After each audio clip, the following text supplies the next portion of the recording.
cárter. ¿Ok? Este cárter es más que nada un depósito, un tanque de aceite, el cual cuenta con un succionador que tiene filtro. ¿Ok? Aquí se ve el succionador que tiene filtro y aquí también está la bomba de aceite. Bomba de aceite se encuentra en el cárter. ¿Ok? Seguimos con el cigüeñal. El cigüeñal es la parte del motor que permite transmitir la fuerza entregada por los pistones que suben y bajan en sus tiempos de admisión, compresión, trabajo y escape hacia el volante motor. ¿Ok? Y el volante motor está conectado a la caja de cambios, a la caja.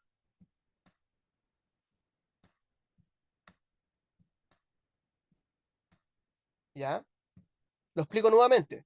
El cigüeñal, que es esta parte que se ve aquí, está conectado con los pistones por medio de metales, los cuales evitan el desgaste excesivo del cigüeñal y permite la fuerza, o sea, que se transmita la fuerza del motor hacia la caja por medio del volante motor. Y este volante motor, que es un disco pesado, que está unido al cigüeñal, tiene como misión transmitir el movimiento a la caja y también que esta inercia, este giro se mantenga constante en el motor. Un motor sin volante de motor giraría eh, de forma errada, ¿ok? No giraría de forma correcta, de forma sincronizada. El volante motor le entrega la inercia, la estabilidad al motor. Es un volante pesado, esto que vemos aquí, ¿ok? Volante motor.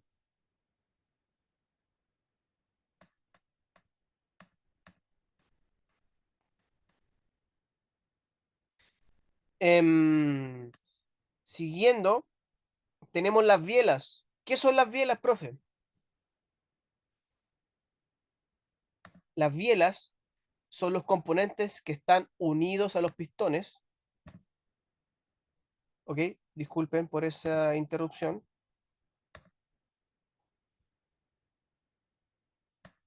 Las bielas están unidas a los pistones. Aquí tenemos un pistón y aquí tenemos una biela. Déjenme deshabilitar la anotación para que los demás no puedan escribir, ya que me estaban rayando la pantalla. Así que les pido disculpas por eso a todos los presentes. Ya se solucionó. Seguimos con la clase. La biela es el componente que está unido al pistón. Esto es la biela. Siempre es pistón y biela, ¿ok? Y es el componente que permite que este movimiento se haga correctamente y transmitir correctamente la fuerza de los pistones al cigüeñal. Y del cigüeñal al volante y del volante a la caja, ¿ok? ¿Se entiende esta diapositiva? ¿Alguien no entendió algo?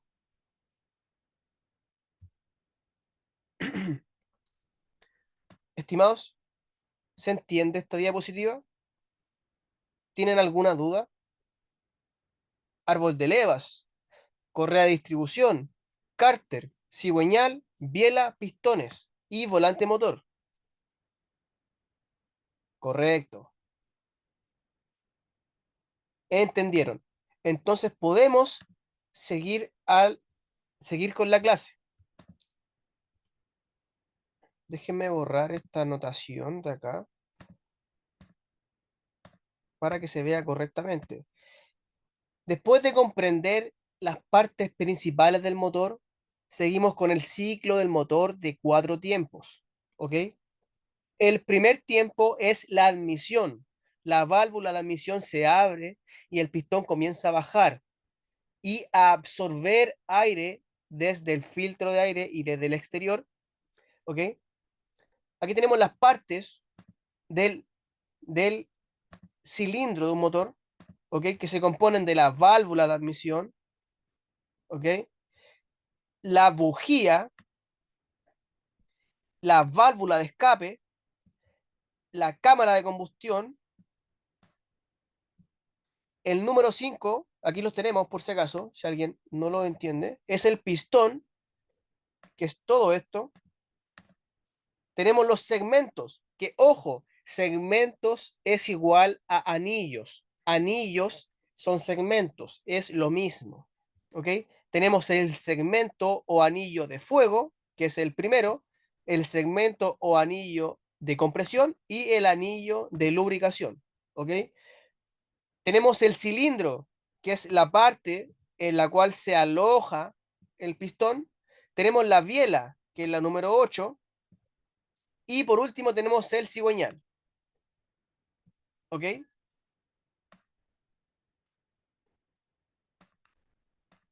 Siguiendo con el ciclo de motor, en este primer tiempo se abre la válvula de admisión y absorbe aire.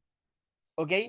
Después de que el pistón llega a su punto muerto inferior, comienza a comprimir este aire y se cierran las válvulas. Muy importante, se cierran las válvulas en el tiempo de compresión.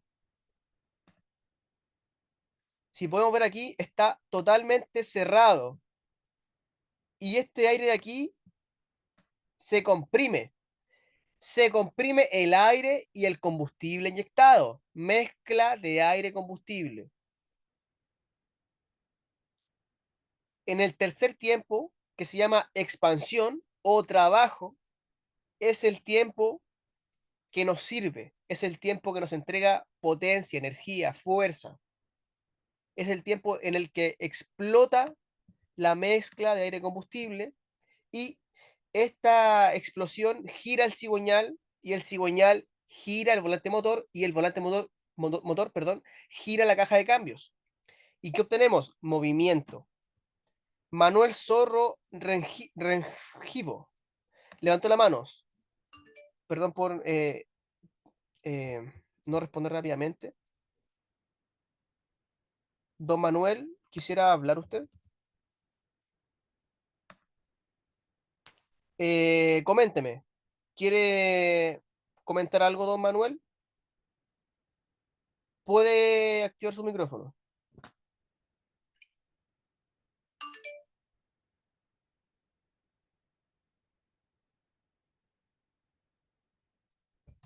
Estimado, ¿no? Don Manuel, ya, seguimos con la clase. Luego de este tercer tiempo de expansión o trabajo, el pistón baja rápidamente y vuelve a subir. Y en esta nueva elevación del pistón se abre la válvula de escape y permite que estos gases generados por la combustión se vayan hacia el tubo de escape y hacia el exterior.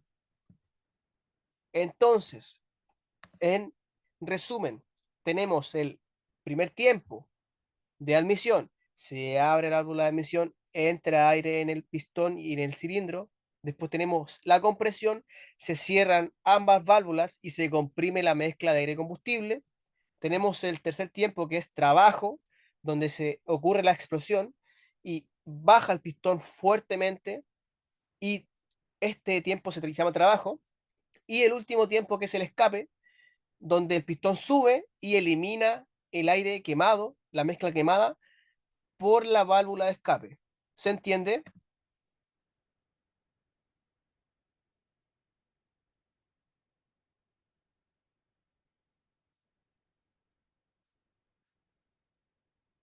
Ok, perfecto. Yo me alegro mucho cuando ustedes entienden. Me parece genial que ustedes quieran aprender. Aquí me comenta Janner, dice, cuando se quiera o cuando se quiebra un anillo, empieza a echar humo. Exactamente. Cuando tenemos un anillo que está fundido, pegado o quebrado, el motor empieza a quemar aceite y tenemos humo azul por el escape. Pero eso lo veremos más adelante. Tenemos todo por delante. Esta clase va a ser un poquito más larga, se los comento, ya que empezamos un poquito tarde. y yo necesito entregarles toda la información. Así que seguimos con el sistema de refrigeración. El sistema de refrigeración de maquinaria pesada es crucial para mantener la temperatura adecuada y prevenir el sobrecalentamiento, lo que puede causar daños y reducir la vida útil de la máquina. ¿Ok? Ayer vimos mantenimiento y conocimos, identificamos lo que es el refrigerante. ¿Ok? Hoy día conoceremos el sistema de refrigeración. ¿Ok? El cual se compone por un radiador, el cual intercambia el calor del fluido con el ambiente, y el ventilador. Tenemos la bomba de agua que impulsa el fluido refrigerante a través del sistema. Tenemos el termostato, el cual regula la temperatura. Se abre, el termostato es una válvula, ¿ok? El termostato se abre cuando el sensor o el termómetro que tiene alcanza una alta temperatura. ¿Ok? Muchas personas prueban los termostatos con un hervidor y agua hirviendo. Muy rápido el ejemplo, ponen el termostato sobre un recipiente y le agregan agua caliente.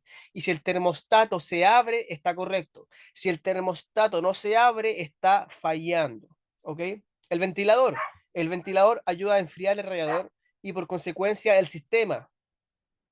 Si tu ventilador falla, el sistema se va a sobrecalentar porque no habrá un enfriamiento en el radiador. Y por último tenemos los fluidos refrigerantes, que son líquidos que disminuyen y transfieren el calor.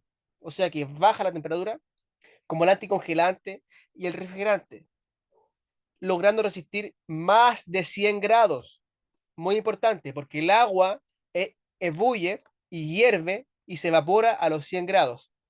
El refrigerante tiene la cualidad de aguantar más de 100 grados. El mejor refrigerante el día de hoy es Preston, que soporta hasta 130 grados. ¿Se comprende?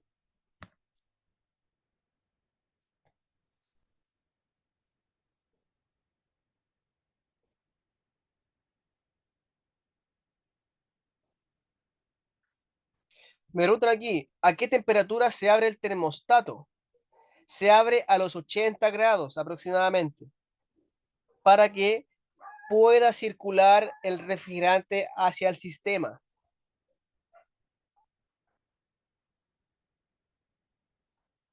Profe, ¿cuál es la temperatura adecuada de una maquinaria de uso al máximo? La temperatura adecuada nunca va a sobrepasar los 100 grados del refrigerante. Siempre debe mantenerse en 90 grados máximo. Disculpen, se movió la diapositiva.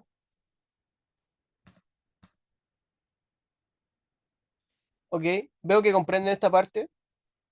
Así que dice, ¿qué pasa si se quita el termostato?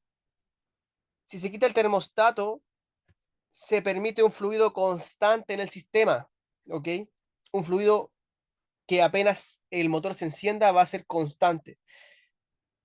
Mucha gente elimina el termostato, ¿ok? Por problemas de sobrecalentamiento, pero no es recomendable. Siempre debe tener un termostato disponible para que el refrigerante cumpla su vida útil. Dice, siempre hay que chequear las mangueras antes de prender la máquina. Exacto. Siempre debe hacerse una inspección visual antes de prender la máquina por alguna fuga de refrigerante. Y siempre hay que chequear los niveles de refrigerante. Si nosotros tenemos un nivel bajo, mínimo de refrigerante en la máquina, es mejor rellenarlo y luego prender la máquina. Es muy importante que la máquina mantenga su temperatura. Dice Javier, yo trabajo en un montacargas y la temperatura marca 2500. ¿Ok? Eso debe ser un error. ¿Ok? Debe ser un error de medidor. ¿Ok? Seguimos. con el sistema de refrigeración mucho más visual. ¿Ok? Tenemos en la imagen el ventilador y el radiador. Tenemos radiador, que es este componente cuadrado que tiene rejillas por el cual circula refrigerante. Tenemos el ventilador que está exactamente detrás del radiador. Tenemos la bomba de agua, la cual está ubicada en el bloque del motor y permite el caudal, o sea que se mueva, que se transmita el refrigerante. Tenemos las mangueras,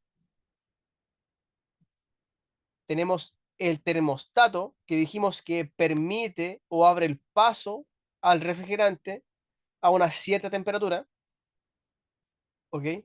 Tenemos el ventilador del habitáculo, que este es exactamente para el aire acondicionado, y tenemos el radiador de calefacción, el cual toma este calor que viene desde el refrigerante, ¿ok? Y lo transmite hacia el habitáculo, hacia los pasajeros, ¿ok? Para permitir la calefacción del vehículo o maquinaria. Ok, aquí tenemos también el tapón del radiador, que también es una válvula que permite eliminar la presión, la sobrepresión. Y también tenemos el depósito de líquido refrigerante, el cual siempre debe estar entre el mínimo y el máximo. ¿Se entiende? También comentarles que si alguien quiere hablar, quiere dar un comentario, puede hacerlo, me levanta la mano y yo le activo su micrófono. ¿Ok? Seguimos. Esto fue el sistema de refrigeración. Edward Páez levantó la mano, vamos a revisarlo.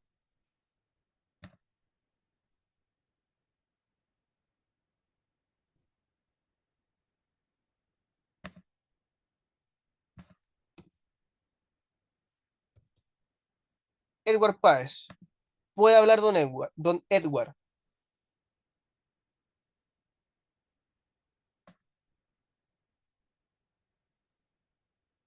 ¿no? También Alex me levantó la mano. Aló, buenas noches. Buenas noches, coménteme, estimado. Gracias, profe. Con respecto a la tapa o a la válvula del radiador, es recomendable nunca destaparlo en total, pues debido a la temperatura del agua puede salir disparada la válvula del radiador, ocasionar heridas lamentables en la piel de la persona. Esa era mi... Correcto. Es, mm, muchas gracias por su comentario. Es un comentario acertado.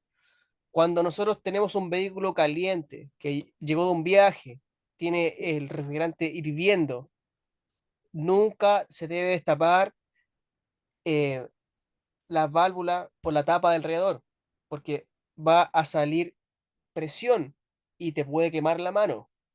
¿Ok? Muchas gracias por su comentario. También es un aspecto de seguridad. Nunca destapar la tapa del radiador cuando el motor está caliente. También Alex quería dar un comentario. Creo que era Alex Martínez. Sí, Alex Martínez quería comentar, así que le damos la palabra a Alex Martínez.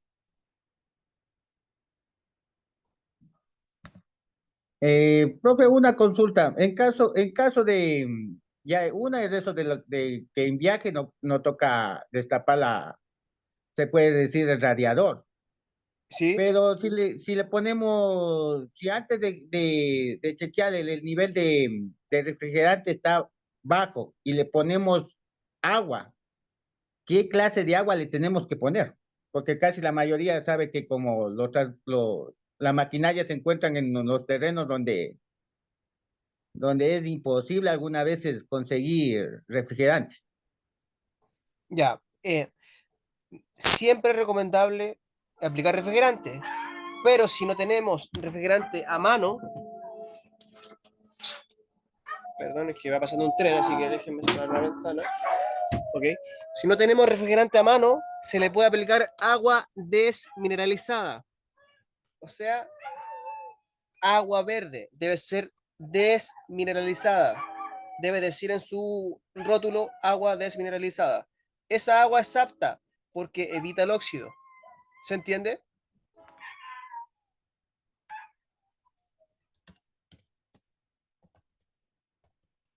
Agua desmineralizada. ¿Se entiende, estimado Alex? Sí, no está recomendado usar agua, pero se puede aplicar agua desmineralizada por alguna emergencia. Miren, si no tenemos refrigerante a mano y tenemos bajo nivel, es preferible aplicar agua desmineralizada a que el motor se sobrecaliente y se pueda fundir. ¿Correcto? Seguimos con la clase. Muchas gracias, Alex, por tu comentario.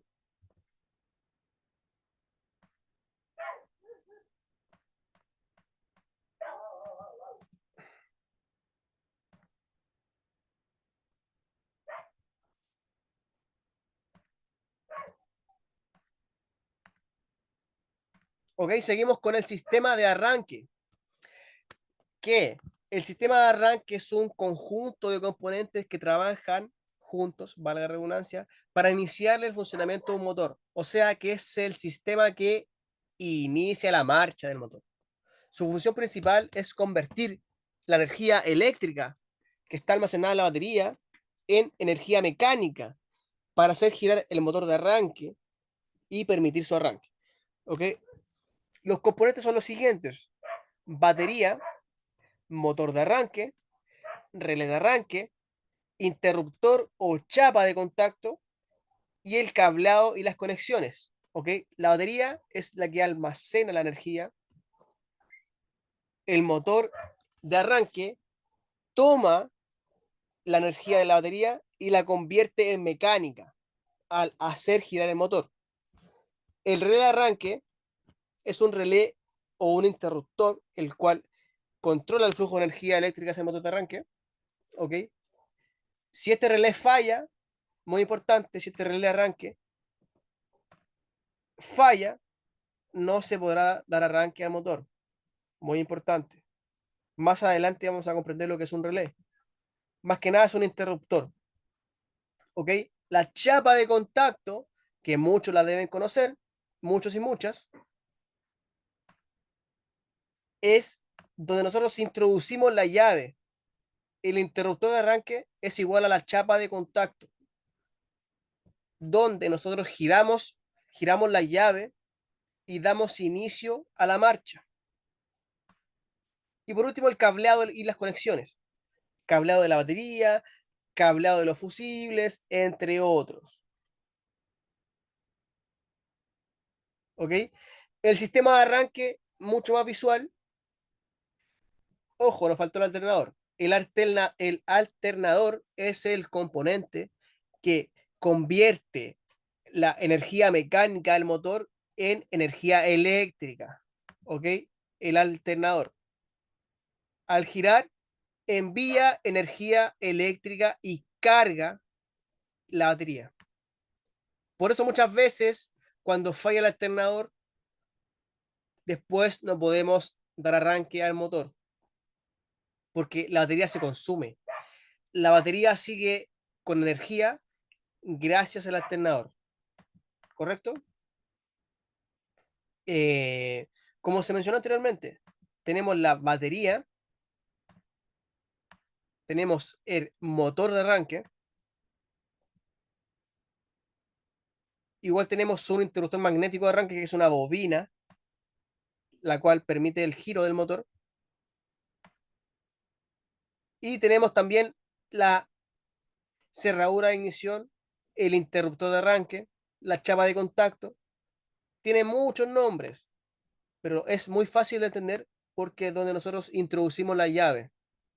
¿Ok? Gracias a este sistema, el motor puede dar inicio.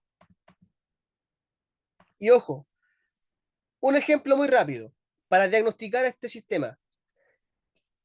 Si nosotros damos arranque y el motor no hace nada, ¿qué puede ser? Damos arranque, se prende el tablero, ¿ok? Y el motor no hace nada, no se mueve. ¿Qué puede ser? ¿Alguien que me diga?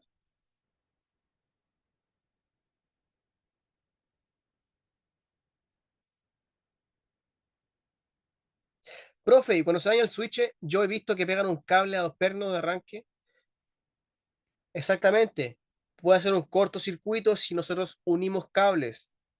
Siempre debe hacerse conociendo qué cable es y dónde va. Ya, me comentan aquí que puede ser la batería descargada, pueden ser los fusibles, puede ser el alternador, las escobillas del alternador o exactamente los carbones. Batería, me dicen. Arranque. Por ahí va don Genaro. Arranque. Motor de arranque. Ok. Puede ser todo. Esa es la respuesta. Si nosotros damos arranque y no parte, no enciende, puede ser perfectamente batería. Puede ser que tengamos batería, que esté correcta la batería, pero esté malo el motor de arranque o esté malo algo internamente dentro del motor de arranque. Y puede ser también el alternador, el cual, el cual no cargó la batería correctamente y se descargó. ¿Ok? ¿Cómo sabemos nosotros cuál de estos componentes están malos, cuáles están con falla?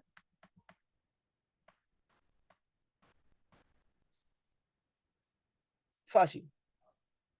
La batería normalmente debe tener 12.8 volts, ¿ok? 12.8 volts. Y al momento de que el auto o maquinaria esté encendida, esta batería debe marcar 14.8, o sea, 14.2, perdón.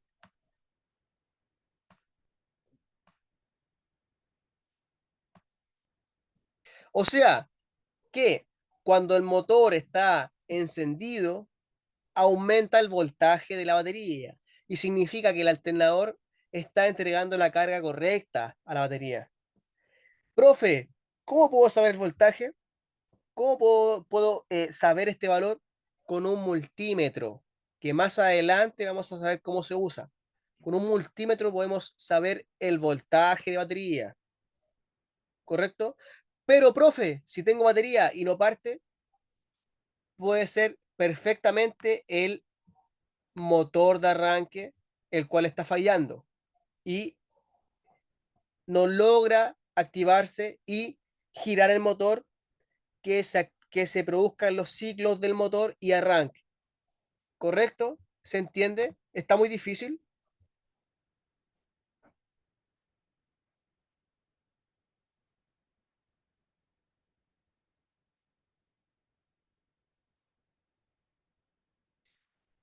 Correcto, Germán. Medir el voltaje en la batería.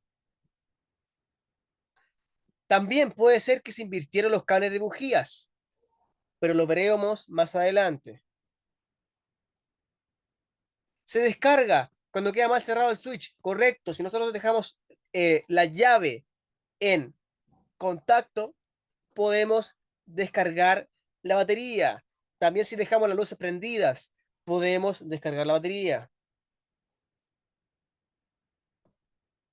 Está fácil, profe. Claro, profe. Ok.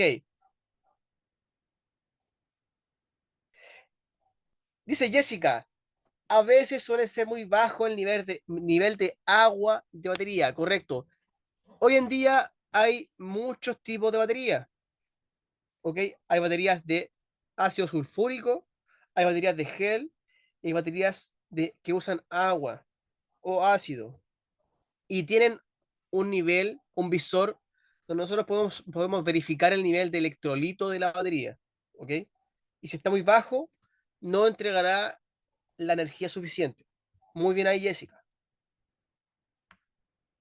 También, correcto, Javier, el polo a tierra.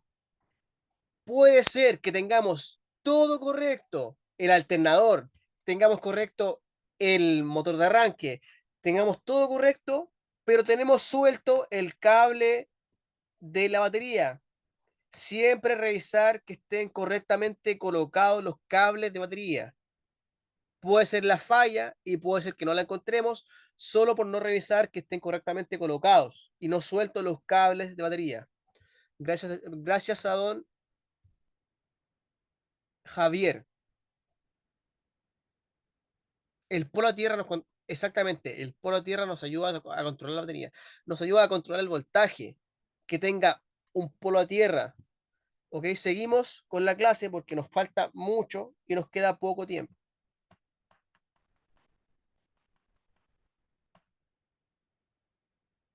Exactamente, un mal contacto, que esté sulfatado. Hay muchas cosas que pueden estar fallando si no arranca el vehículo, pero es fundamental conocer cada parte de este sistema de arranque para poder diagnosticarlo.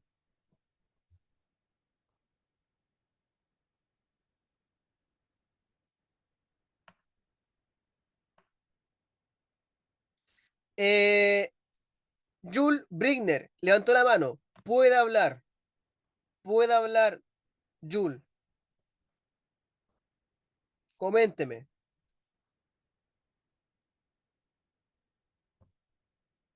También César Fernández levantó la mano. También puede hablar. Coménteme. Algunas clases están correcto, todo está bien, entonces quizás todo captemos en el sentido para poder seguir adelante. Gracias. Muchas gracias, don César.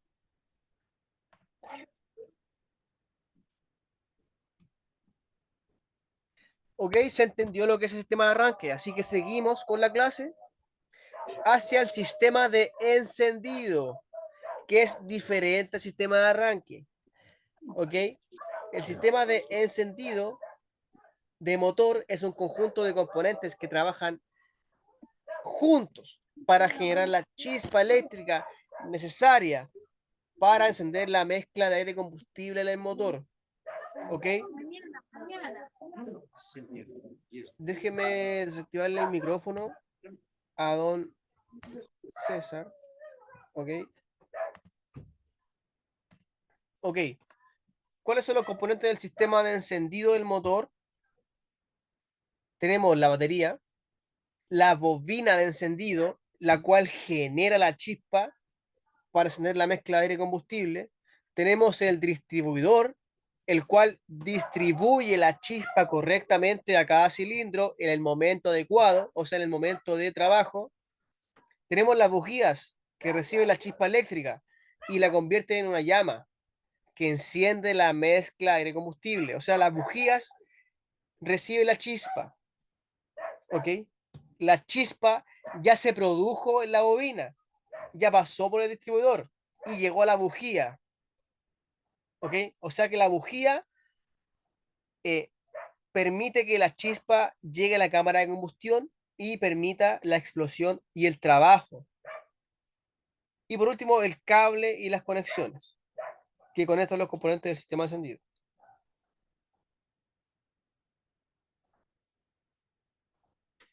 Tenemos el ejemplo visual del sistema de encendido, el cual se compone por batería, llave de arranque, la bobina, ¿ok? Que genera una chispa. Tenemos que la bobina se conecta al distribuidor y el distribuidor envía estas chispas en el momento adecuado y correcto hacia las bujías. Vimos anteriormente los ciclos del motor: admisión, compresión, trabajo y escape. Entonces, se debe enviar la chispa en el momento correcto y se encarga de eso el distribuidor. ¿Se entiende? ¿Hasta acá? ¿Alguna duda?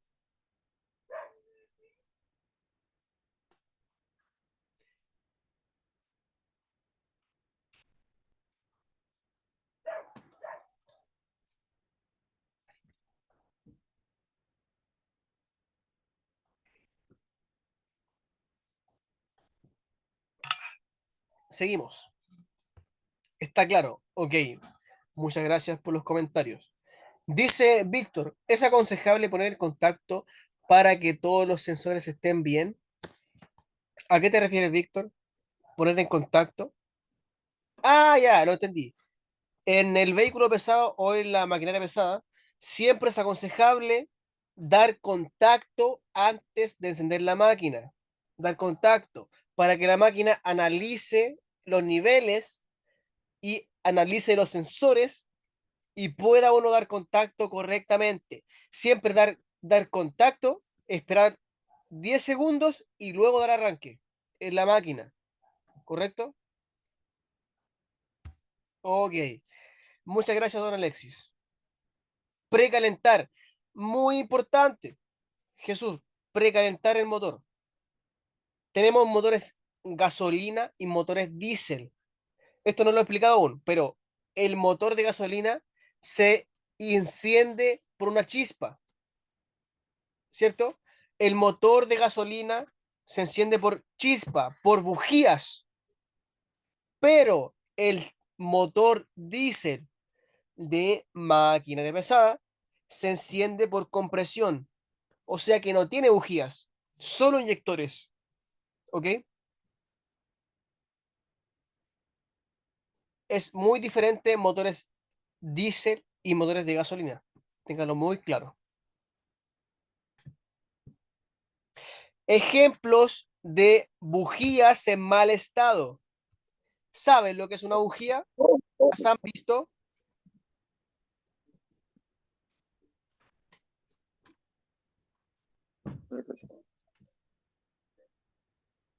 Esta tiene carbón. Alguien va a hablar.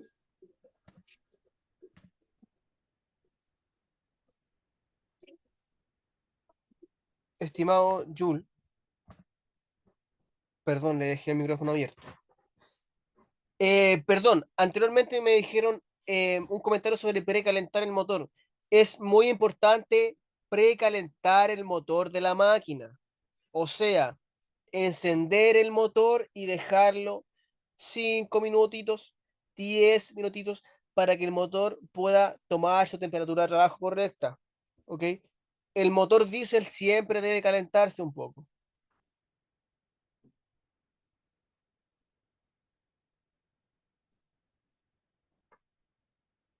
Don Ronald, ¿a qué se refiere con éter? Exacto, el motor a diésel tiene bujías incandescentes, la cual precalienta la cámara de combustión antes de encender el motor. Esto pasa mucho en climas fríos, cuando el motor diésel requiere una temperatura correcta para encender. Para eso están las bujías incandescentes, que calientan la cámara de combustión antes de encender. Es muy diferente una bujía a una bujía incandescente. ¿Qué pasa si no se hace un precalentamiento? El motor puede detenerse porque el motor está frío, ¿ok? El motor no trabajará correctamente, no entregará toda la potencia correcta si está frío, ¿se entiende? Ya. En este caso, las bujías trabajan a calor. Exactamente, las incandescentes son bujías que generan calor. Ya. Seguimos. Bujías en mal estado. Tenemos bujías de todos tipos, ¿ok? Tenemos aquí una bujía nueva y correcta, ¿ok? Estas están nuevas y correctas. Aquí tenemos una bujía que está totalmente mal.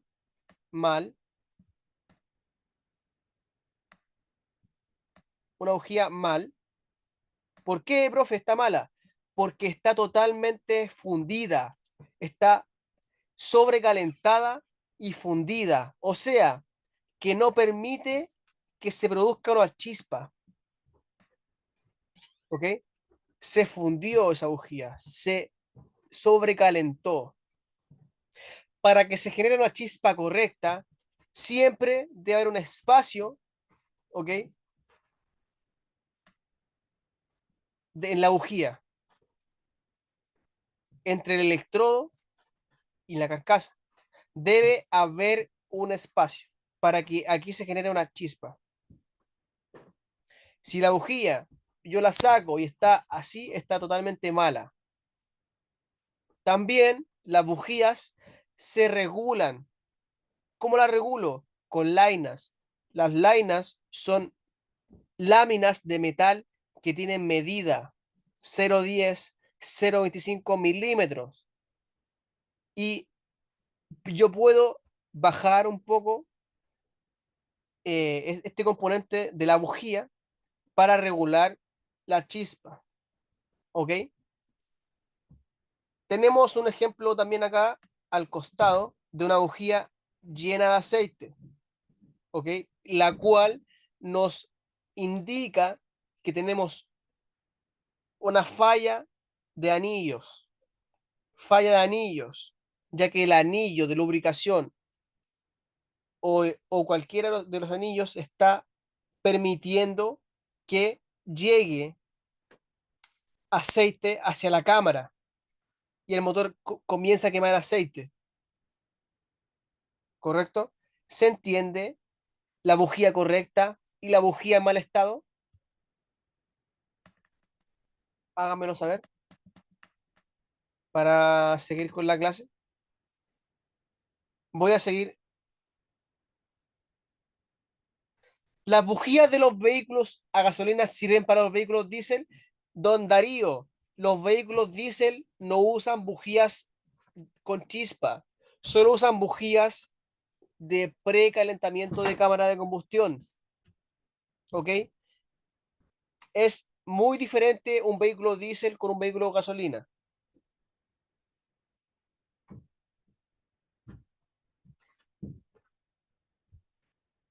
Una consulta. ¿Las bujías cuando se dañan, se cambian todas o no, o una? Es recomendable cuando tenemos falla en una bujía, cambiarlas todas, porque todas, en lo posible o muy posible, deben estar igual. Así que es recomendable cambiar todas las bujías.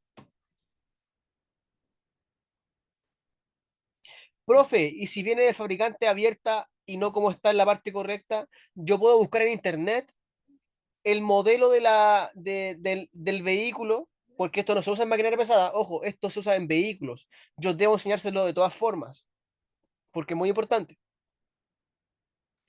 Uno debe buscar en internet la información y la regulación y el espacio que debe haber para generar la chispa correcta y regularla. Todo está en internet, así que busque en internet información sobre la regulación válvula, perdón, de bujía de ese modelo.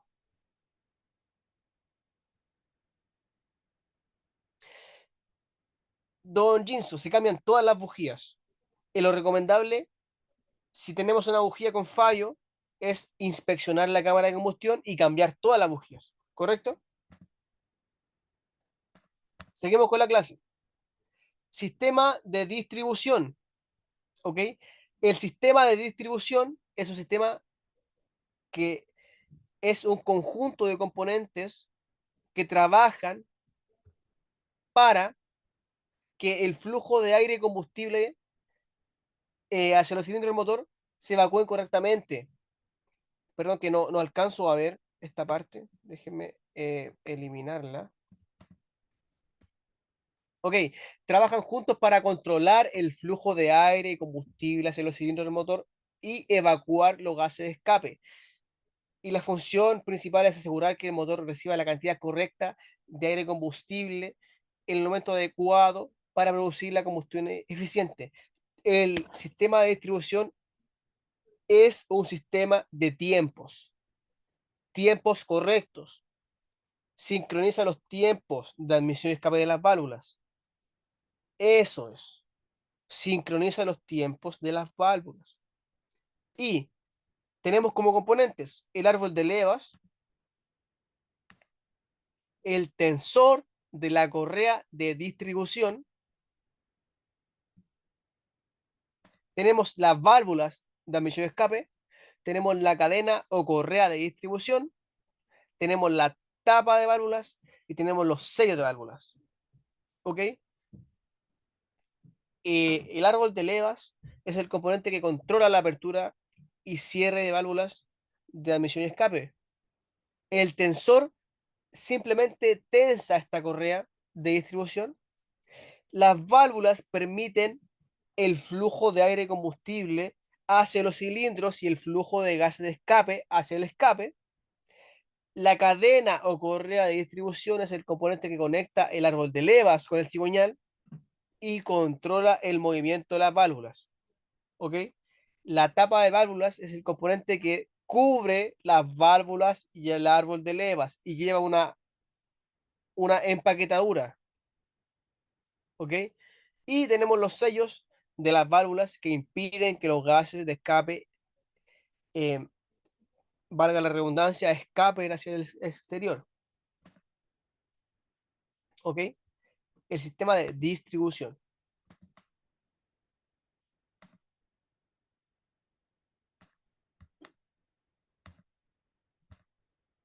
¿Ok? Aquí tenemos un ejemplo del sistema de distribución donde podemos ubicar la rueda del cigüeñal, siempre es la de abajo.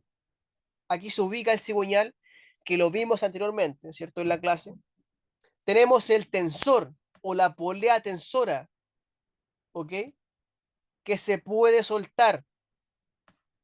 Siempre tiene un perno para poder soltar y destensar la correa y cambiarla. Porque esta correa de distribución falla y se desgasta con el tiempo, ¿correcto? Y la peor falla que podemos tener en un motor es que se nos corte esta correa de distribución y las válvulas pierdan su sincronización y choque el pistón con la válvula. ¿Se entiende? Siempre deben revisar las correas de distribución que no tengan desgaste excesivo y cambiarla en el tiempo correcto para evitar esta falla enorme que es que se nos corte esta correa de distribución y perdamos la sincronización del motor de las válvulas de admisión y escape y perdamos el momento y choquen las válvulas con el pistón. ¿Se entiende hasta el momento?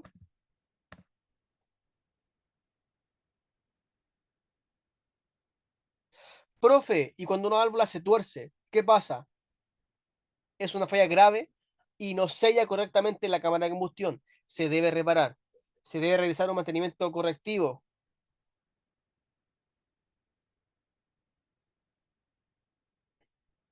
Seguimos. Tenemos la polea de inversión, que es simplemente para hacer de guía a la correa y mantenerla en su posición. ¿Ok? Tenemos la bomba de agua, que la vimos en el sistema de refrigeración. ¿Ok? Y la bomba de agua se mueve gracias a esta correa. Bomba de agua, acá la tenemos. Y tenemos los dos piñones de árbol de levas. Puede ser uno, pueden ser dos árboles de levas, depende del motor. ¿Ok? Y, muy importante, nosotros debemos sincronizar el motor si al sacar la correa perdimos el punto de sincronización. Este punto está marcado en el motor y los piñones. Siempre tienen un punto, algo así. Siempre hay un punto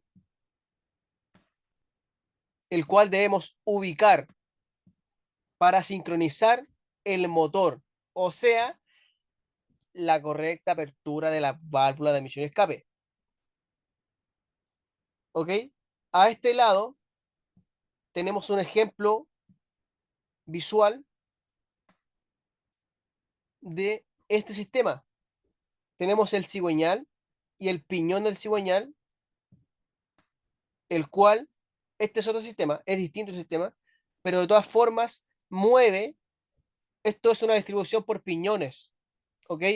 Esto es otro tipo de distribución, es muy parecido al de la maquinaria pesada. Las máquinas tienen distribución por piñones, por engranajes, ¿ok?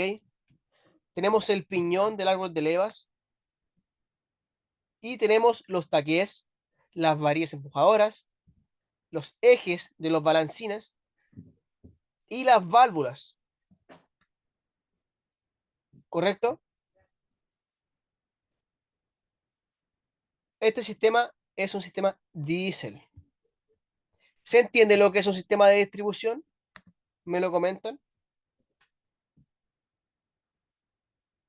Jesús dice, se debe poner el pistón a cero.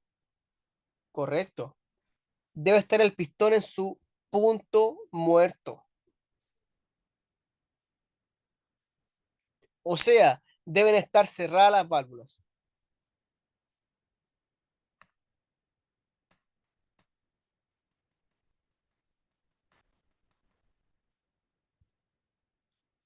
Vamos a avanzar un poquito más rápido para poder finalizar esta clase con éxito, ya que nos falta mucho. Aquí tenemos la distribución que vimos anteriormente, que es otro tipo de distribución. Ya no es una distribución por correa, es una distribución por piñones. Y la gran mayoría de vehículos pesados tiene este tipo de distribución. ¿Ok? Muchos usan cadena y piñones. ¿Ok? Pero es lo mismo, es exactamente lo mismo. La teoría es la misma. Tenemos el cigüeñal, el cual mueve los diferentes piñones, ¿ok? Para que se logren mover los piñones del árbol de levas. Y también la bomba de inyección de combustible.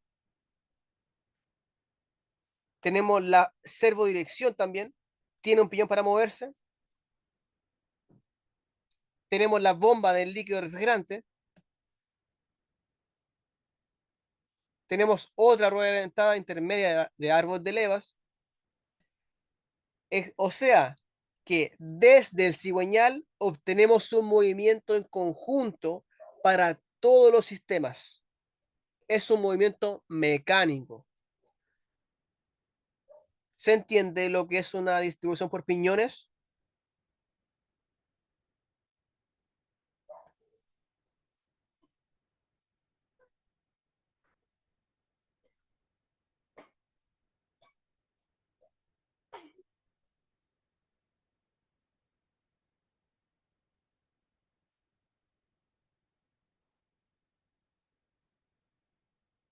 Don Franklin, su vehículo debe calentarlo 10 minutos. ¿Qué modelo es y de qué año es? ¿Es un vehículo carburado? Ya seguimos con la clase.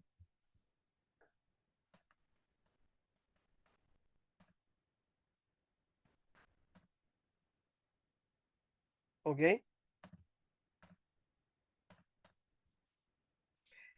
Puesta a punto de la distribución. Muy importante. Si nosotros armamos un motor, debemos dejarlo en su punto correcto. Profe, ¿cómo sé el punto? Muy fácil. Todos los motores traen sus marcas de puesta a punto. Acá tenemos un ejemplo de cómo se ven esas marcas. Vemos el punto y vemos las marcas de puesta a punto. También se puede ver así, ojo, el punto con su punto. Y en el piñón del cigüeñal también las marcas con su punto. Estas marcas y puntos permiten que se abran correctamente las válvulas y que el sistema funcione correctamente.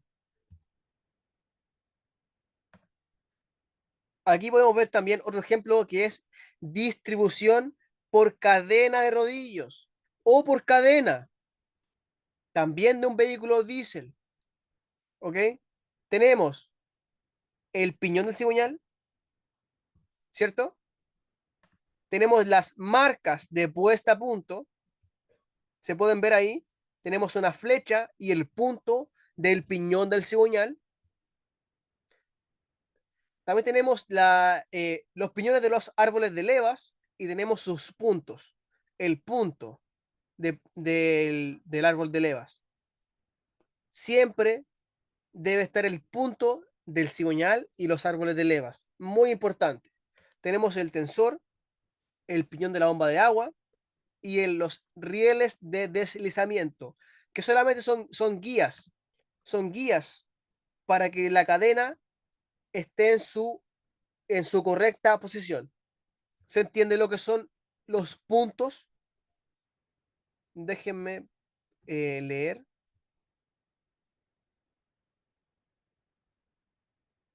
Profe, por eso me gusta la clase, porque yo pensaba que los piñones se colocaban como sea, y es que cada uno tiene un punto. Exactamente, cada uno tiene un punto, porque si nos queda mal colocados los puntos, pueden chocar las válvulas con el pistón.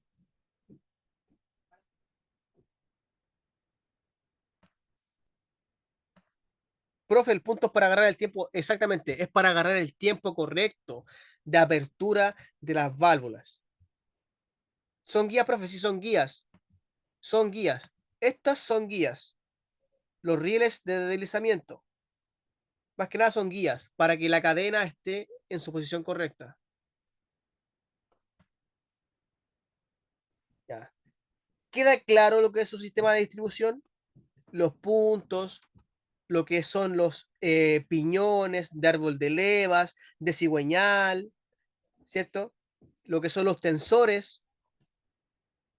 Queda todo entendido. Exacto. Me parece perfecto. Seguimos con el sistema de combustible, que es un conjunto de componentes que trabajan para suministrar combustible al motor de un vehículo. Y su función principal es proporcionar la cantidad correcta de combustible en el momento adecuado para que el motor funcione de manera eficiente y efectiva. Los componentes son el tanque de combustible, la bomba de combustible, el filtro de combustible, el inyector de combustible, el riel de combustible, el sensor de nivel y el sensor de presión. El tanque almacena el combustible. La bomba suministra combustible desde el tanque hacia el motor, o sea que se encuentra sumergida en el tanque de combustible, esta bomba. Tenemos el filtro de combustible que limpia el combustible antes de que llegue al motor, todas las impurezas. Y también vimos ayer en la clase de mantenimiento que tenemos un filtro decantador de agua, el cual se encarga de eliminar eh, eh, alojamientos de agua dentro del sistema. ¿Okay? Tenemos el inyector de combustible que suministra, inyecta la cantidad correcta de combustible al sistema. Si un inyector está fallando, este inyector va a inyectar combustible de forma errónea o directamente va a estar tapado el inyector. Tenemos el rail de combustible, que es un tubo de alta presión en el cual se conectan los inyectores y se entrega la misma presión a cada inyector. Eso se llama common rail. ¿Ok? Es un rail de combustible.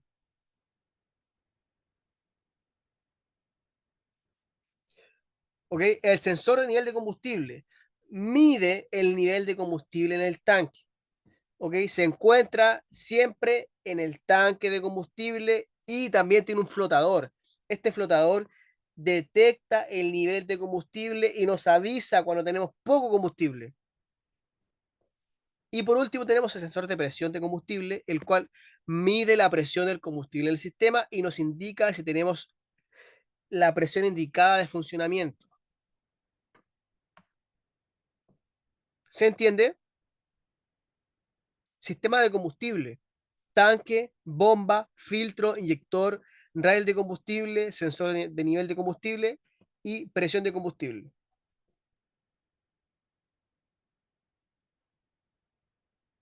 Sí, profe, me dice segundo Valentín. Interesante, me dice Juan. Ok, seguimos. Sistema de combustible. Tenemos el tanque diésel que va hacia el filtro primario de combustible, se limpia el combustible y continúa hacia la bomba de transferencia o bomba cebadora. Ojo, bomba de transferencia o bomba cebadora. ¿Por qué cebadora, profe? Porque tiene un cebador. O en muchos países le dicen el botón, donde nosotros podemos accionarlo para elevar el combustible hacia la bomba. ¿Ok? Bomba de transferencia, ojo. Después sigue el combustible hacia el filtro secundario y podemos también limpiar aquí el combustible.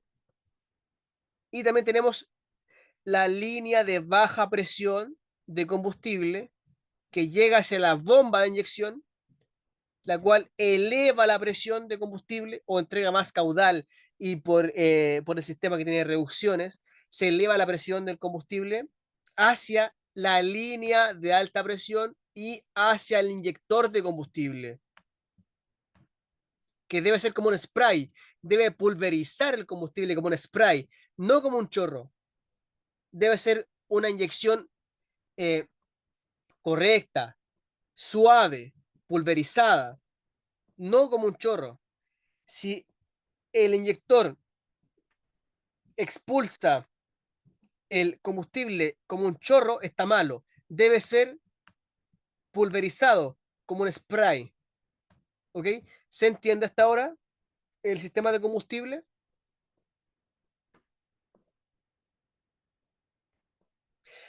Giancarlo dice, es aconsejable tener el tanque de la mitad para arriba para que la bomba no sufra presión. Bien ahí, Giancarlos. Y más que no sufra presión, es para que la bomba no absorba las impurezas que se encuentran abajo del tanque. ¿Ok? Siempre es recomendable tener un combustible a buen nivel para que la bomba de combustible no recoja las impurezas desde inferior del tanque y esas impurezas se las envía a los filtros. Por eso siempre tengan un nivel de combustible adecuado. Nunca estén con la reserva o con el combustible mínimo o se queden sin combustible, porque eso le hace muy mal a la bomba. Ok.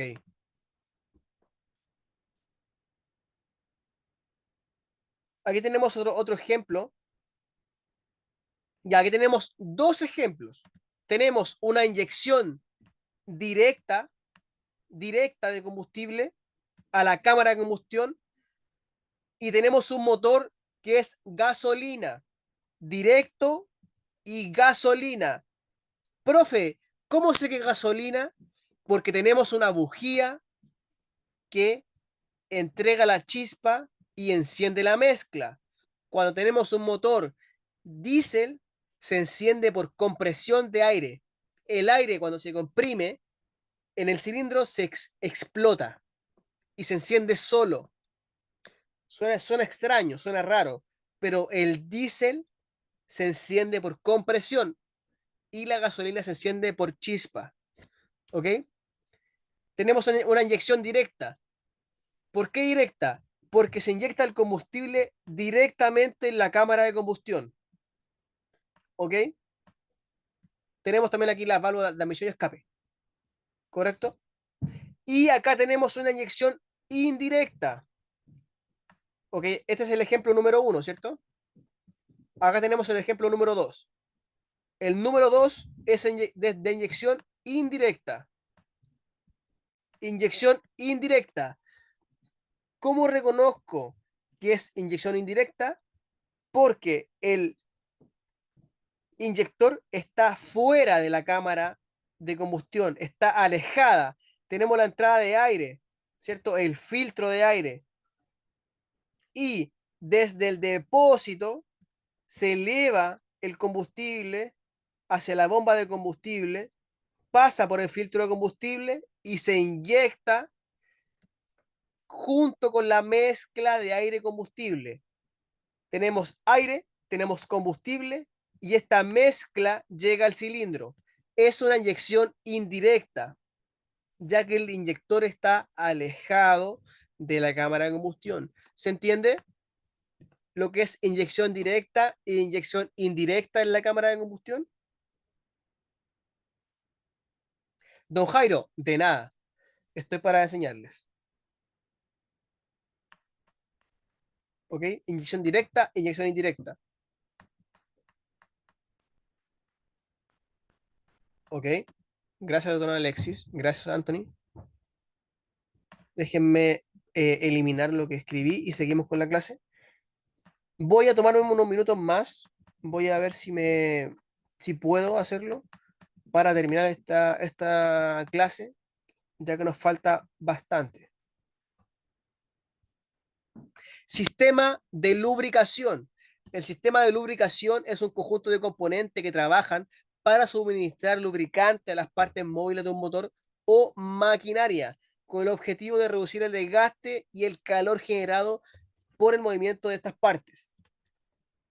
Componentes del sistema de lubricación. Tenemos el depósito de aceite, que almacena el lubricante, la bomba de aceite, que tiene un succionador y tiene un filtro, una pequeña malla de filtro en la bomba de aceite, la cual suministra el lubricante desde el depósito hasta el motor. Tenemos el filtro de aceite, el cual limpia el lubricante antes de que llegue al motor. Tenemos la tubería y conexiones, que conectan los componentes del sistema de lubricación y están dentro del motor.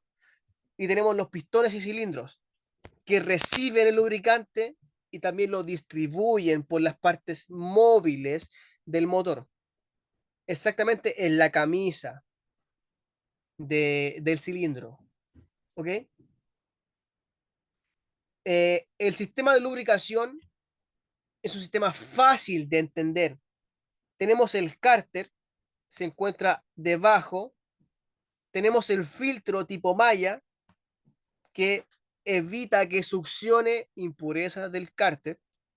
Tenemos la bomba de aceite, la cual transfiere el aceite desde el cárter hacia el motor. Tenemos el filtro de aceite, el cual se encarga de limpiar estas impurezas que se puedan encontrar en el motor, que se generan por el trabajo del motor y pueden ser partículas metálicas, suciedad, entre otros. Y todas estas partes que están en color rojo son los canales y conexiones de este sistema, ¿ok? Vemos que el aceite sube por el cigüeñal, se aloja en el cigüeñal, lubrica las partes móviles del cigüeñal, lubrica las bielas, sube hacia el árbol de levas, lubrica el árbol de levas y también lubrica los pistones. Lubrica gracias al anillo lubricante. Recordemos que eran tres anillos: el anillo de fuego, el anillo de compresión y el anillo de lubricación. ¿Ok? ¿Se entiende hasta ahora?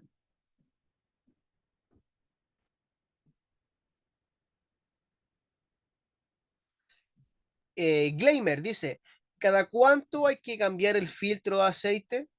Este filtro de aceite se cambia según manual del fabricante y depende si es un vehículo de la calle o una máquina. Si es un vehículo de la calle, un automóvil, se cambia cada 10.000 kilómetros. Si es una maquinaria pesada, cada 250 horas. Cada 250 horas si es máquina, cada 10.000 kilómetros si es un vehículo. Dice Robert, el sistema de lubricación es un componente fundamental, claramente.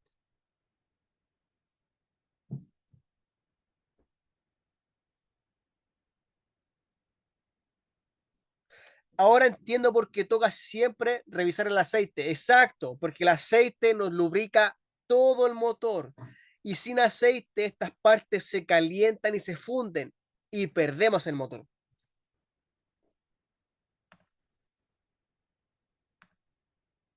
Síntomas de fallas. ¿Ok? Dejamos atrás lo que son sistema de lubricación, sistema de combustible, sistema de distribución, sistema de encendido, sistema de arranque. Dejamos atrás los sistemas del motor y llegamos a los síntomas de falla. Los síntomas de falla son variados, desde el nulo arranque del motor, sonidos extraños, tipos de color de humo, detención inesperada, jaloneos, etc. Y para lograr diagnosticar, debemos aislar el sistema sospechoso. O sea, ¿a qué me refiero con aislar el sistema? Ejemplo, si encontramos que el motor no enciende, ¿cierto? No arranca, debemos imaginarnos en la mente el sistema de arranque, el cual se compone por batería, alternador, motor de arranque. Eh, Aislamos este sistema y buscamos qué componente está fallando. A eso me refiero con aislar el sistema. ¿En qué sistema se encuentra la falla? ¿Ok? Y aplicar teorías acertadas, mediciones, inspecciones visuales y auditivas. Inspección visual. La inspección visual es fundamental para detectar fuga de aceite o líquidos en el motor, cableado en mal estado, componentes rotos, etc. ¿Ok? También nos ayuda a identificar el tipo de motor y la ubicación de los sistemas. Al poder mirar este motor, podemos ubicar la batería, podemos ubicar el alternador, ubicar si tiene correa de distribución, si tiene cadena de distribución, qué tipo de motor. Esto lo hacemos con la inspección visual, conocer, identificar componentes, identificar fallas.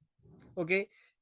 La inspección visual se debe realizar cuidadosamente y con el motor frío dentro de lo posible para evitar quemaduras y exposiciones a electricidad. Seguimos. El uso de escáner. El escáner es un elemento fundamental a la hora de diagnosticar porque nos entrega información desde el computador del vehículo. ¿Ok? Se conecta al puerto OBD2, que es un puerto o un enchufe en el cual se conecta el escáner. Está disponible para todo tipo de vehículos y maquinaria, el cual logra detectar códigos de falla almacenados en la ECU, que es el computador, ¿ok? Y para lograr descifrar el código de falla, se utiliza un método estandarizado de letras y números que cuentan con un determinado significado. ¿Ustedes saben lo que es un escáner?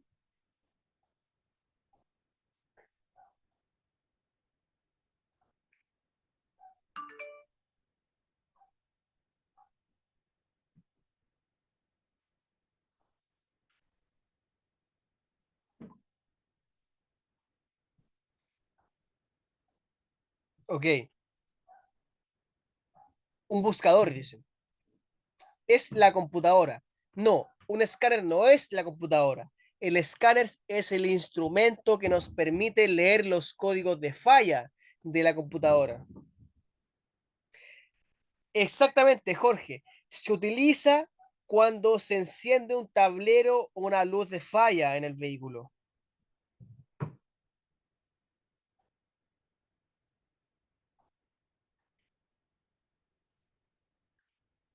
¿Ok? Tenemos aquí presentes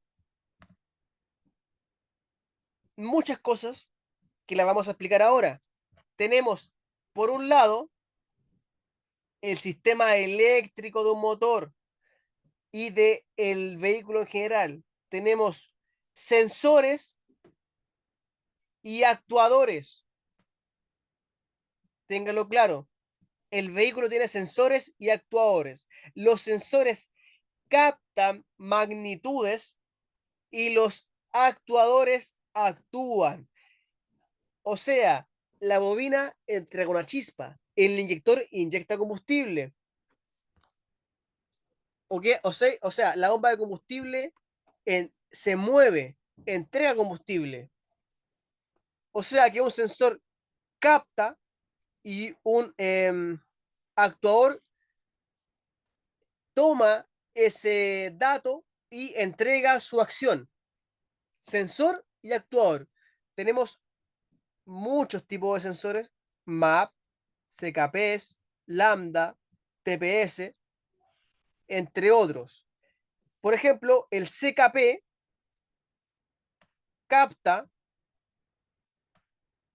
el movimiento del cigüeñal para saber en qué tiempo inyectar el combustible o en qué tiempo entregar la chispa.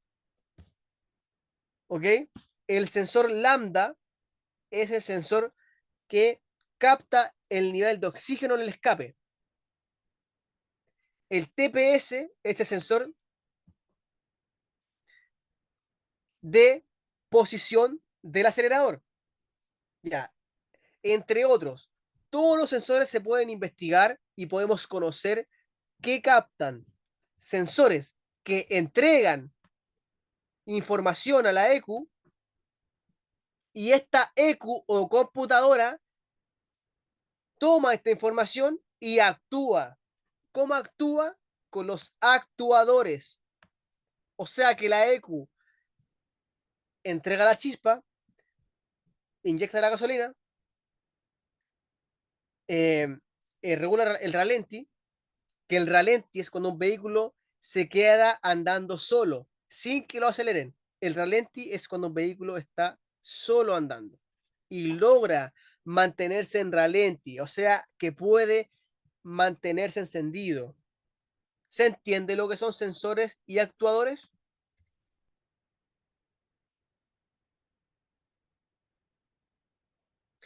¿Cuál es el más común de estos sensores? No hay ninguno más común. Todos son importantes, pero entre los que más se nombran es el CKP, que es el sensor de posición del cigüeñal. Está el TPS, que es el sensor, perdón, es el sensor de el pedal del acelerador. Y entre otros, tenemos el que mide la temperatura del refrigerante, la temperatura de emisión, entre otros. El voltaje de la batería.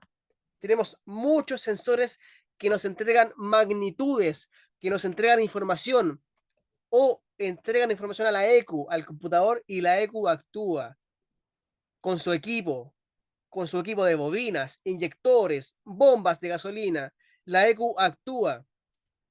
La EQ es el cerebro. Nuestra EQ es el cerebro.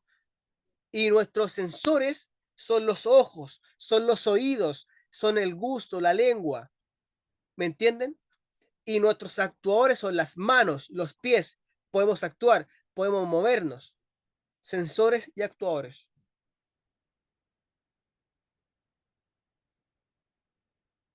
Profe, ¿cuánto voltaje llega a los sensores? Depende del sensor, pero en general son 5 volts.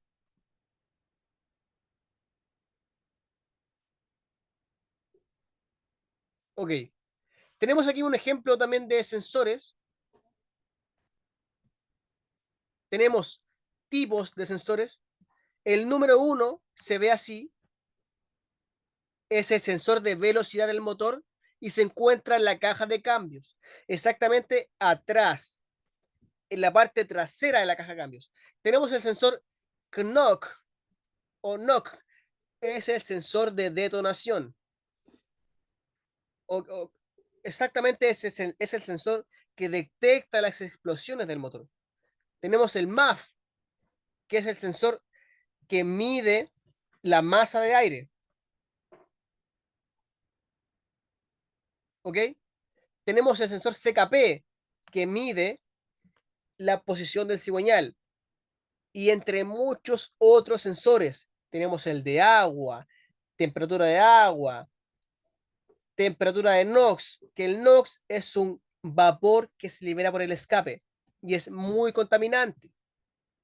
Tenemos el MAP, sensor de retroceso. Este sensor es el que permite identificar cuando conectamos la marcha de retroceso y encender las luces amarillas de retroceso. Cuando este sensor falla, el número 9, no se enciende las luces de retroceso. Cuando uno va en reversa, se prenden luces amarillas atrás. Cuando este sensor falla, no tenemos luces amarillas. ¿Ok? Tenemos sensor de oxígeno, sensor del árbol de levas, entre otros. Tenemos muchos sensores para que ustedes los puedan estudiar en la casa, los puedan repasar y puedan aprender mucho más sobre sensores, que es muy importante saber su funcionamiento, el voltaje que le llega a cada uno y también, ojo, que muchas veces falla un sensor y falla el vehículo completo. Son muy importantes los sensores. Por ejemplo, si falla el CKP mide la posición del cigüeñal. Si falla el CKP, el vehículo no parte, no enciende, porque no sabe en qué momento inyectar el combustible. ¿Se entiende lo que son sensores?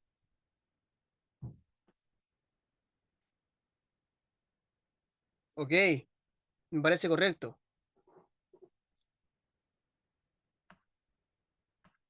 Seguimos con la clase.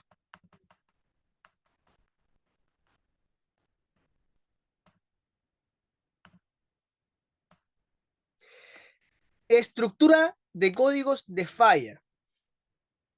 Profe, ¿qué es un código de falla? Es un código que podemos obtener desde el vehículo o máquina con un escáner. El escáner nos va a entregar un código de falla. ¿Ok? Y este código, profe, me salió un código P0520. ¿Cómo saber qué significa este código? Con el código o la estructura de códigos. Primero que nada, la primera letra nos indica en dónde se ubica la falla. Por ejemplo, sistema. La P nos indica que está en el tren motriz. La V nos indica que está en la carrocería. La U nos indica que está en red o en el cableado. Y la C que está en chasis. ¿Correcto? Luego, el segundo número o letra nos indica qué tipo de código es. Si es un código genérico que puede aparecer en cualquier vehículo o un código del fabricante, que es un código específico del fabricante, que el fabricante lo inventó para determinada falla. ¿Ok? Siempre va a ser un 0 o un 1. La segunda letra. Perdón por la palabra mal dicha. El tercer código o número es el tipo de código y es muy importante saberlo. Si es un número 4, sabemos que es controles de emisión auxiliar. Pero, por ejemplo, si este tercer número es un número 1, o sea, un P01, es medición de aire y combustible. O si fuera un número 7, tenemos que es transmisión. O si fuera un número 3, es sistema de ignición o de encendido. ¿Se entiende? Cada número tiene un significado. Y los últimos dos números nos especifican la falla. Por ejemplo, tenemos una falla en un cilindro. Si es el cilindro número 1, va a ser 01. Y así.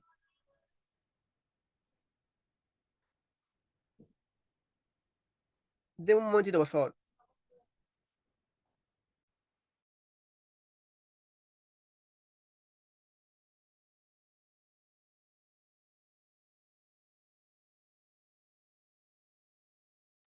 Ya, sigo con la clase. ¿Se entiende lo que es un código de falla?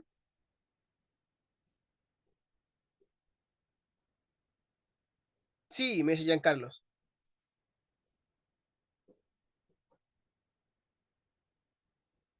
Ok. Ustedes pueden buscar en internet. Tarea, tarea para la clase, para la casa.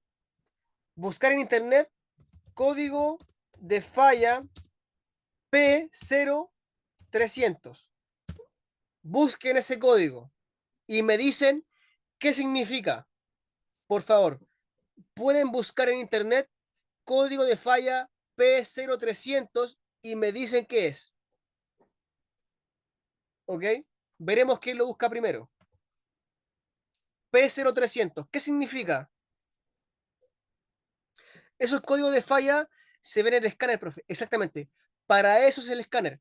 Para identificar los códigos de falla.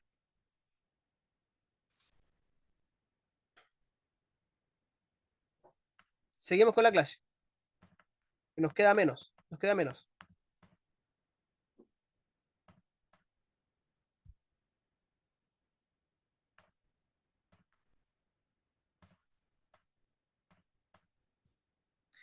Tipos de humo en el escape. ¿Ok? El humo en el escape nos indica muchas cosas. Primero que nada, el humo normal que el vehículo debiera soltar en la mañana o la máquina debiera soltar en la mañana cuando se inicia la marcha es humo blanco. El humo blanco suele ser normal si es en poca cantidad. ¿Ok? El humo blanco puede ser simplemente vapor de agua. ¿Ok? Pero si es humo blanco en exceso, que se llena la calle de humo blanco y se llena la cuadra de humo blanco, puede ser que el motor esté quemando refrigerante o quemando agua. Muy importante. Humo negro. El humo negro indica que se está quemando mucho combustible o mucha gasolina. Y puede ser que un inyector esté con falla. Humo negro es que tiene una mala combustión, mucha gasolina. Puede ser que tengamos problemas de sobrepresión de combustible, un inyector con falla, una mala mezcla. El humo negro es falla de combustible. El humo azul, muy característico y muy importante.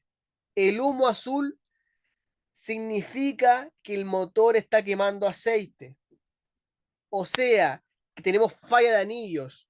Los anillos están permitiendo que el lubricante llegue a la cámara de combustión y se queme el aceite.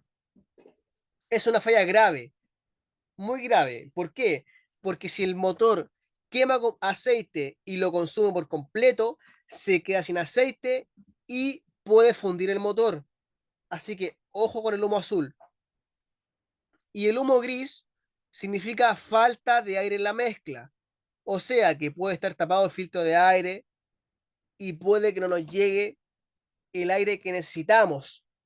Puede ser falla en el turbo compresor, ya que el turbo nos inyecta combustible a la cámara de combustión. ¿Se entiende los tipos de humos del escape? Dice Jorge, el código P0300 es de combustible obstruido. Exacto. El P0300 es falla, exactamente, el P0300 es falla de encendido en los cilindros. Dice Anthony, se debe realizar un diagnóstico completo del sistema de encendido y control de emisiones. Sistema de encendido, o sea que puede ser la bobina, puede ser la bujía, puede ser los cables de bujía, puede ser el distribuidor, sistema de encendido, el código P0300.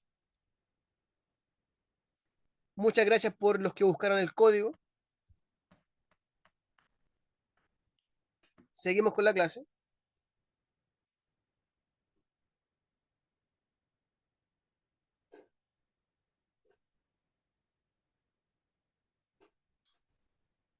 El uso de compresímetro. Es una herramienta utilizada para medir la compresión de los cilindros, ¿ok? Y la compresión siempre debe estar desde 120 psi hasta 150 psi. Una mala compresión marcará bajo los 90 psi. Se mide compresión para identificar si el motor está en correcto estado. ¿Ok? Esto es un compresímetro. Esto es un compresímetro. Y nos entrega un manómetro donde se muestra la presión, o sea, la compresión, perdón, del motor. Y siempre debe estar sobre 100 psi. Muy bien, 120. Y excelente, 150. Si la compresión del motor mide 90, está mala. Hay falla de anillos. Y este compresímetro se introduce donde van las bujías. Uno saca la bujía y introduce el compresímetro y da arranque. Y puede medir la compresión del motor. Tenemos los anillos. Lo que le expliqué anteriormente. Tenemos el anillo de fuego, anillo de compresión y anillo de aceite. Y estos anillos deben instalarse en 120 grados. O sea que las ranuras de los anillos queden separadas en 120 grados. ¿Se entiende esto? Porque si nosotros colocamos los anillos de esta forma, así, todos con la apertura hacia un solo lugar, va a perder compresión. Debe ser en 120 grados. ¿Se entiende?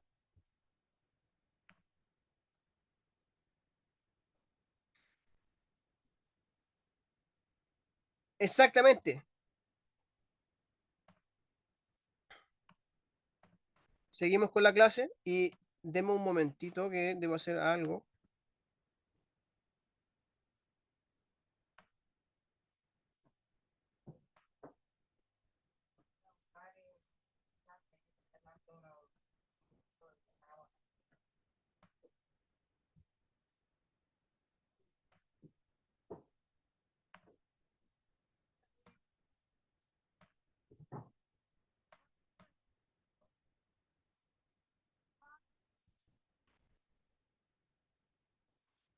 Ok, el uso del multímetro.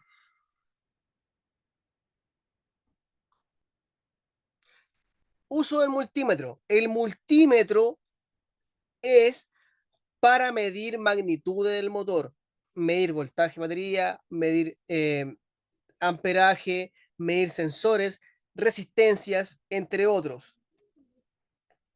También continuidad entre dos puntos, que la continuidad viene siendo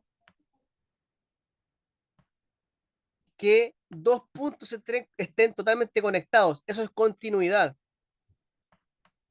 ¿Ok? Podemos medir el voltaje de batería, sensores, entre otros. La corriente alterna es un tipo de flujo de carga que cambia de dirección periódicamente y se mueve en ciclos regulares hacia adelante y hacia atrás. Esta es la corriente que nos llega a todas las casas, ¿ok? Y tenemos un transformador que la convierte y baja su voltaje, la cual permite que sea más segura, ¿correcto? Es ampliamente utilizado en los sistemas de distribución de energía gracias a las ventajas de transmisión a larga distancia. ¿Correcto? Hay dos tipos de corriente. Está la corriente alterna y la corriente continua.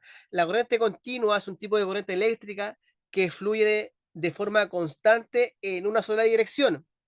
Ojo, la alterna fluye hacia adelante y hacia atrás. O sea que se mueve constantemente hacia adelante y atrás. La continua solamente es una dirección. Todas las baterías tienen corriente continua.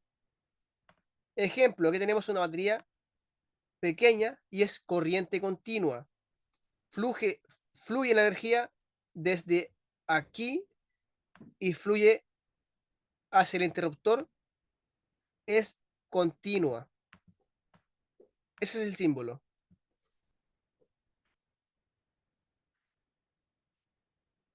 Las baterías de la máquina son corriente continua.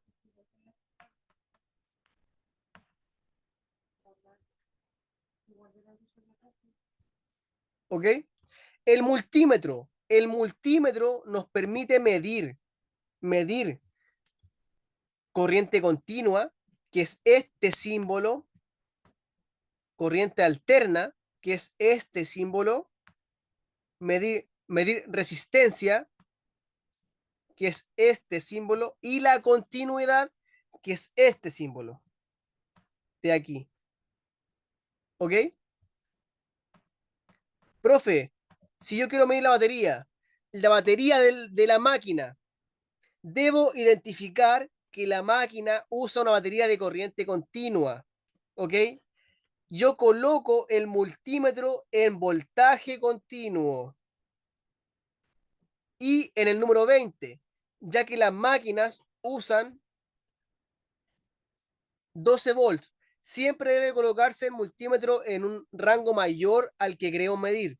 Si la batería usa 12 volts de corriente continua, hay que colocarlo en 20 volts de corriente continua. Y acá nos debe arrojar un número 12. ¿Ok? Y con el motor andando, con el vehículo andando o la máquina andando, debe marcar 14 volts. ¿Ok? ¿Se entiende lo que es el voltaje continuo y alterno?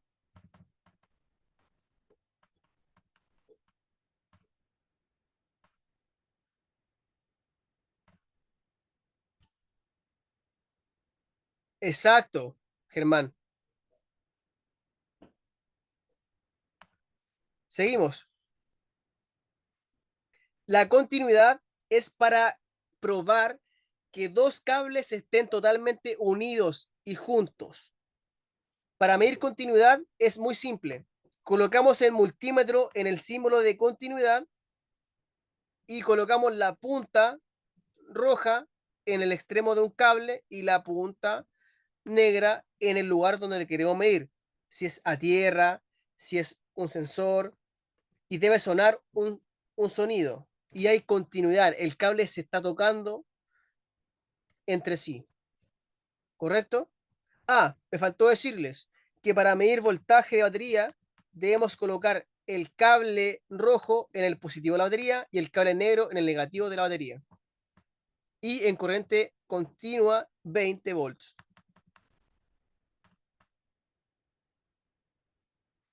Caja de fusibles y relés.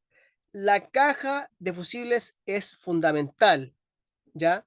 Ya que protege el sistema eléctrico. Los fusibles son protectores, son seguros para el motor, que se queman en caso de un cortocircuito o una elevación de voltaje. ¿Ok? El funcionamiento es el siguiente.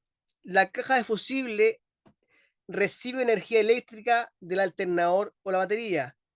¿Ok? La caja de fusibles protege cada circuito eléctrico del vehículo mediante fusibles específicos. Es decir, que la bomba de combustible tiene un fusible, eh, la computadora tiene un fusible, todo tiene un fusible dentro del vehículo. Si es que se llegara a elevar el voltaje, se quema el fusible y no el componente. Esa es la función, proteger la desconexión en caso de sobrecarga. Aquí podemos ver los fusibles, ¿ok?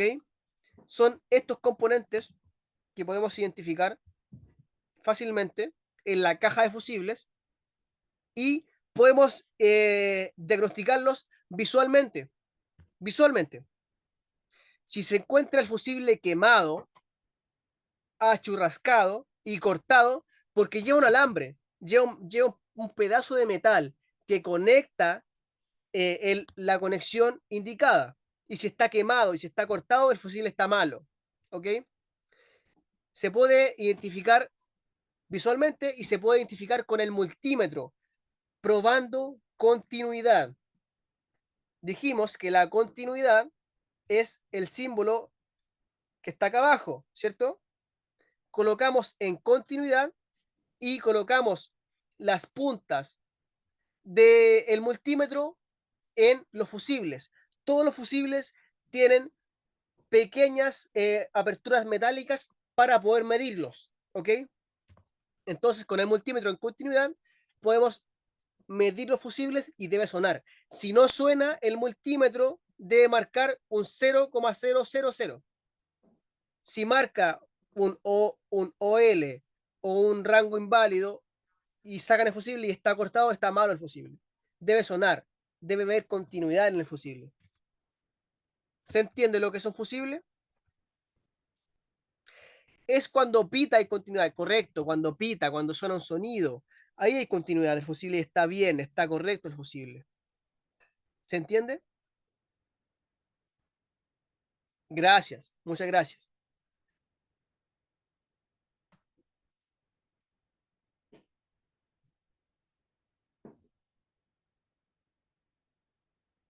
De un momento, un momento.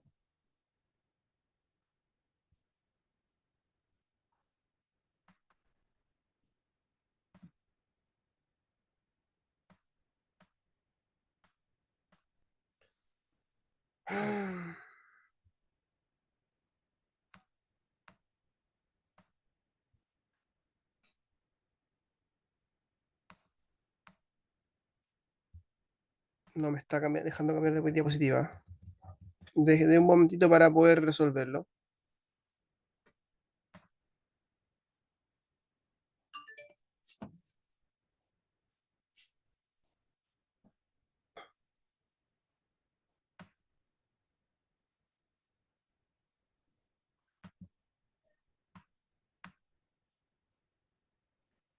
Gracias por la paciencia. Estoy resolviendo un problema con el...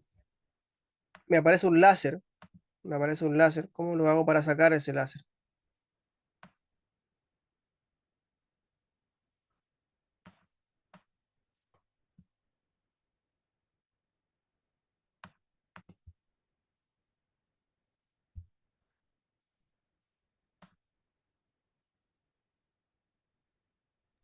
Normal puede compartir, puede continuar con la clase, ingeniero. Se logra visualizar correctamente su pantalla.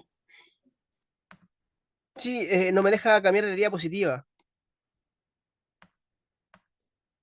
No se preocupe, en este caso yo le voy a ayudar compartiendo la diapositiva, ¿sí? Por favor, sería ideal.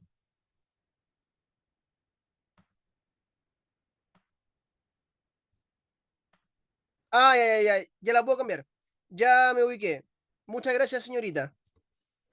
De acuerdo, ingeniero, no hay problema. Eh, para finalizar la clase, tenemos una falla, que es cuando la máquina o el vehículo no enciende. ¿Ok? Si no enciende el vehículo, debemos imaginar y pensar, ¿por qué no enciende este vehículo o esta máquina? Lo primero es verificar si tenemos combustible. ¿Tiene combustible la máquina? ¿Tiene diésel o no? Con el multímetro podemos verificar el voltaje de la batería. Si tenemos un voltaje de 5, está mala la batería. Estamos sin batería para iniciar el arranque. También podemos inspeccionar la caja de fusibles en búsqueda de algún fusible quemado, algún fusible que nos esté impidiendo el arranque. También podemos verificar el motor de arranque. El motor de arranque, si tenemos batería y el motor no arranca, significa que tenemos falla en el arranque. También se puede identificar la chapa de contacto, que no huela quemado, que no esté asulfatada. Podemos sacar una bujía y ver si la bujía está quemada, si está sobrecalentada, o que si está unida a la bujía. Estado de bujías. Y por último, podemos con el compresímetro verificar la compresión del motor. Y por último, si el vehículo enciende, pero se apaga, podemos conectar el multímetro a la batería en voltaje continuo 20, y si no nos marca 14, está malo el alternador, porque el alternador, al estar bueno, nos marca 14 volts en la batería. ¿Se entiende esta primera falla?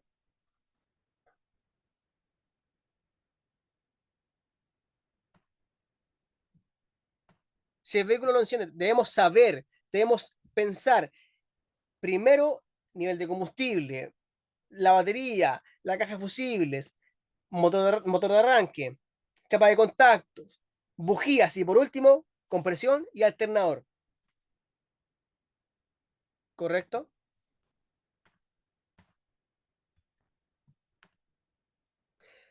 La última falla, el sobrecalentamiento de la máquina.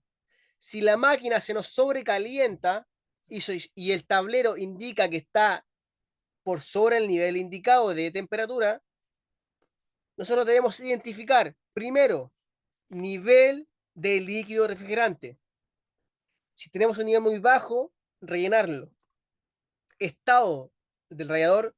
Si el radiador está tapado, está con tierra, se puede limpiar, se puede sopletear con aire. Estado de conexiones y mangueras. Si la manguera está con fuga, si está eliminando el refrigerante, se debe cambiar la manguera. El estado del termostato. Si el termostato uno lo extrae, le aplica agua caliente y no se abre el termostato, está malo, se debe cambiar. El estado del ventilador, muy importante. Si el ventilador no funciona, no se mueve, no se acciona, está malo el ventilador y se deben verificar las conexiones eléctricas del ventilador. Y por último, fugas en la bomba de agua.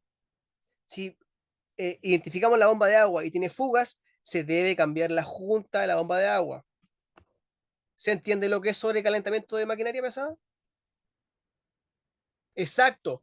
Sensor de temperatura también se debe identificar. Gracias, don Carlos.